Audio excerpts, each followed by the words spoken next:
Welcome back to ABC 7 at noon. Well, next weekend, UTEP Department of Theater and Dance will be hosting its first faculty dance concert with a live audience in about 2 years.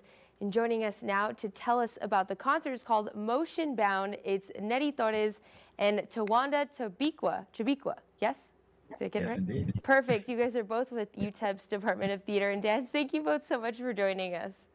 Thank Thank you for you. having us. So whoever wants to start off, tell us a little bit first about the show and what people can expect if they plan on attending next weekend.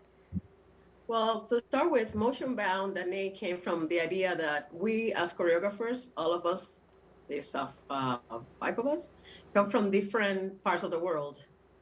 And all of us, with this geography, come with issues, discuss issues in our communities. And that, what makes you common, in common grounds, is our dance expression. All of us work with dance. And we presented different pieces with different perspectives. Some are based on more serious topics and some other a little bit more fun, but all of them are entertaining and basically are going to make you reflect about our context nowadays.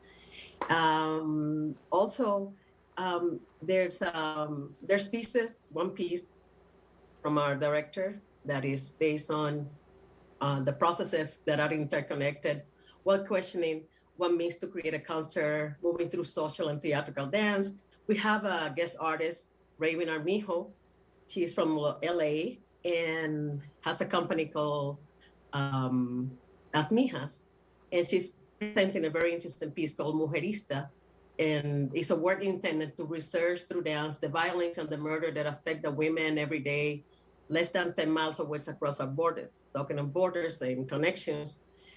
We have also another alumnus from UTEP, Andrea Salcedo, and myself, and I'm going to leave you Tawanda to speak about his pieces. I have a piece called Obini, which in Yoruba language, the language that colonizers brought to the Caribbean, is dedicated to the strong struggling mothers in Cuba and the world. So Tawanda, I want to let you talk about your own piece.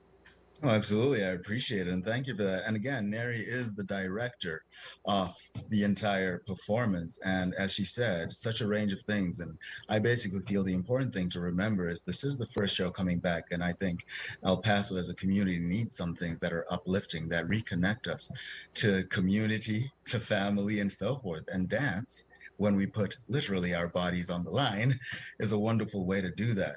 And all these pieces are very different. Mine is called Tear Gas Anthem for Ernesto.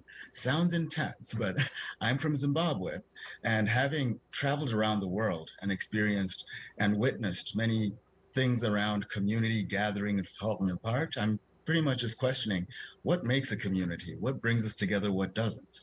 And yes, there are references to xenophobia, fear, and families and violence and all of those things, of course, tastefully executed, but just referencing these ideas as we come out of COVID, how do we actually intentionally choose to reconnect, and really shift the paradigms of how we're doing that? And I think all the choreographers are doing that in very different ways. And also, lastly, it's a wonderful show because, as Neri said, multiple perspectives. Neri being Afro-Cuban, myself being African, we have That director from Latinx Italy. choreographers, we have an Italian choreographer, our dance director, Melissa, in the program. So it's just really all of us just trying to come back and say, hey, El Paso, what can we do? What did we learn in the pandemic? Definitely. Let's do this together. Yeah, and like you said, different cultures coming together for this performance. So definitely looking forward to it, El Paso. You guys can attend. It starts February 10th, also through the 12th and 13th at the Wise Family Theater at UTEP's campus. Thank you both so much for joining us. We appreciate it. Thank you, Brianna. Have a lovely day.